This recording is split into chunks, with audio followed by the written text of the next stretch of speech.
Shri Vishwajeet डेमरे, Vishwajeet डेमरे। It will come. Then I will call you. Please take your seat. मैं आपको धन्यवाद देता हूं कि मुझे इस विषय पर बोलने के लिए आपने मौका दिया।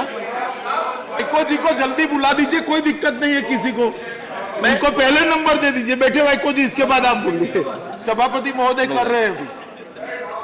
सर, मैं इस बिल को समर्थन करता हूं और ये बिल मैं सोचता हूं सर ये समय की आह्वान है। ये अत्यंत जरूरी था इसी समय में, देश के लिए, देश की कानूनी व्यवस्था के लिए, हमारे सार्वभौमत्व के लिए और देश की सुरक्षा के लिए। क्योंकि जम्मू कश्मीर का जो हालत लास्ट 5-6 साल वहां पर चलता रहा, ये अधिक माने इतना मतलब खराब एक परिस्थिति में चला गया था जो हमारे नियंत्रण से बाहर जाने माने लगा था सर। तो इसको अगर नियंत्रण में लाना है तो डेफिनेटली जो प्रशासनिक व्यवस्था है इसमें थोड़ा सा बदलाव लाना जरूरी होता है।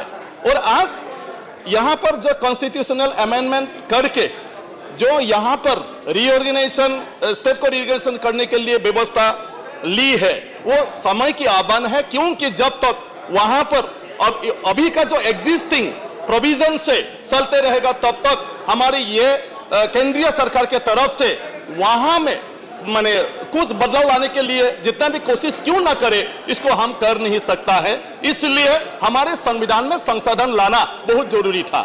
और संशोधन लाना यह कोई इलीगल बात नहीं है, यह हमारे संविधान का ही वही व्यवस्था रहा। जब देश के किसी भी समय कुछ भी जरूरत हो गया तो हम कॉन्स्टिट्यूशन में कोई भी नया चीज डाल सकता है। एग्जिस्टिंग कॉन्स्टिट्यूशन के किसी भी प्रोविजन को हम लोग निकाल भी सकता है हमारे देश की अच्छी कानूनी व्यवस्था के लिए। तो ये सिर्फ एक सिस्टम है। अगर मैं सोचता हूं जम्मू कश्मीर में आने वाले 10, 15, 20 साल में अगर नॉर्मलसी आ जाएगा, एक विश्वास आ जाएगा, तो ये संविधान संशोधन करके फिर उन लोगों को वापस राज्यों की मर्यादा भी दे सकता है। तो ये कोई बड़ी बात नहीं है। तो इसलिए मैं धन्यवाद देता हूं हमारे प्रधानमंत्री जी को और अमित शाह जी को, जो इतना स्ट्रॉन्ग बोल्ड उन लोगों ने डिसीजन लिया इस माने जो 370 है उसको उठाने के लिए और देश के सुरक्षा के लिए वहां पर केंद्रीय शासित राज्य बनाने के लिए। क्योंकि केंद्रीय शासित राज्य होने के नाते हर समय केंद्रीय सरकार की तरफ से वहां की बॉर्डर में जो गतिविधि है उनके बारे में हर समय यहां पर पता चलते रहेगा। और इस विषय पर देश के सुरक्षा के लिए कुछ ना कुछ हम लोग स्ट्रेटेजी ले सकता है। तो ये हमारे देश की सुरक्षा के लिए है। तो इसके साथ मैं गृह मंत्री जी को लेकिन कुछ बातें और दृष्टि में लाना चाहता हूं। इसी तरह हमारे देश में और ऐसा कुछ समस्या है जिसको भी इसी ढंग से देखकर समाधान करने की जरूरत है।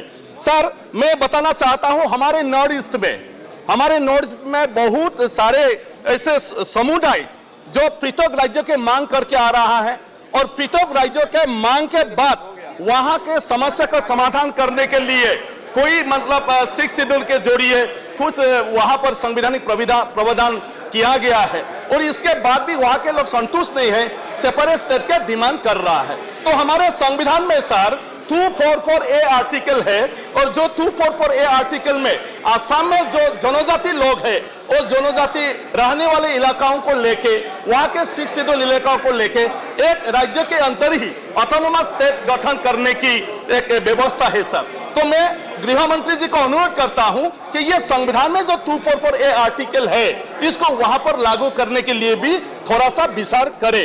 और इसके बाद जो बोडोलैंड, पृथक बोडोलैंड की मांग है सर, वो जो पृथक बोडोलैंड मांग कर रहा है वो भूटान के बॉर्डर में है सर।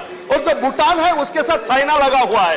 डोकला में जो लास्ट टाइम कंक्लूड करें और स्पीकर्स हैं इसमें, सर थोड़ा सा सर 2 मिनट और नहीं आप बोल लीजिए। इसमें अभी और 2 लोग हैं बोलने वाले, समय सिर्फ 3 मिनट है। करने वाला हूं सिर्फ एक ही पॉइंट सर, सिर्फ एक ही पॉइंट है। जो बॉर्डर एरिया है भूटान, ये चाइना के साथ लगा हुआ है। तो वहां पर भी जो पृथक राज्य बोडोलैंड की मांग कर रहा है वहां पर अगर यूनियन टेरिटरी दे सकता है तो वह चाइना की जो गतिविधि है इसको हमारे केंद्रीय सरकार की तरफ से देखभाल कर सकता है। तो मैं इसको अनुरोध करता हूं। तो इसी तरह कार्बी, दिमासा और गोरखा और मणिपुर में सर ये सब उसके साथ संपर्क है।